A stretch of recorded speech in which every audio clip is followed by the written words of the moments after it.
Can you tell me a little bit about this organization and what brings you guys here today? Yeah, definitely. Do you want me to look here? Where do you want? Either way. Okay. So my name's Hailey. I use she, her pronouns, and I'm originally from South Texas, but I currently live in Hawaii, where I work on climate adaptation and supporting Native community members there and adapting to climate change. I'm here at COP with two organizations. One, Care About Climate, on my shirt here, and we are a youth-led international nonprofit that empowers young people to be their own best advocate in decision-making spaces like these.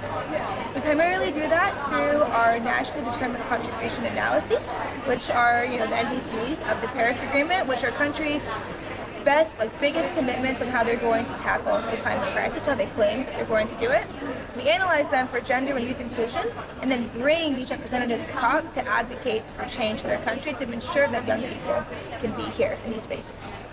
I'm also here with Youngo, the youth constituency of the UN Framework Convention on Climate Change, UNFCCC, and we're a collection of youth from all around the world who are here advocating for different things like Boston damage finance, or over there you saw me at the table earlier on Action for Climate Empowerment, which is this part of the Paris Agreement that is explaining how we're going to be empowering every single person in every different community to be a part of the solution to tackling climate change and also adapting at the same time.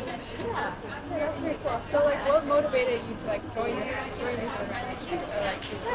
So it's really interesting. I grew up in South Texas. My dad was a climate denier. They said, "Oh, you're going to go to school and talk about climate change. It's bogus." And I was like, I think that we should really care about this, and no one ever cared. So in college, I went to study about climate change sustainability, and I learned more and had a chance to attend the COP that happened in Madrid. It's my first ever experience. So I'm so excited to see you here because I didn't even know what COP was when I was in high school. So it's amazing that you're here.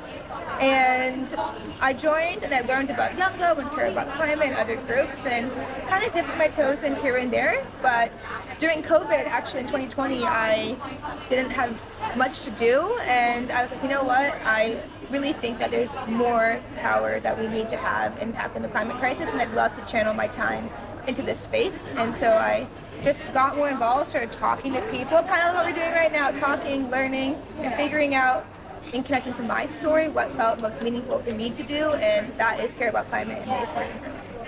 Yeah, that's really cool because I have this project on misinformation, and which is part of the reason why some people don't believe that climate change is real or an issue. So that's very cool.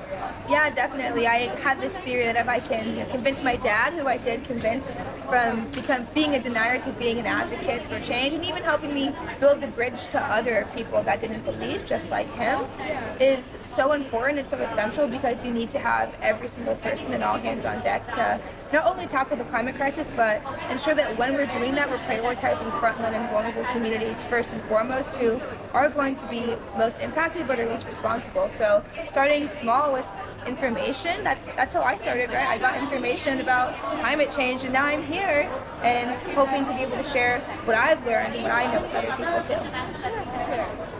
Thank you so much. Yeah, absolutely. Thanks so much for talking to me. You too.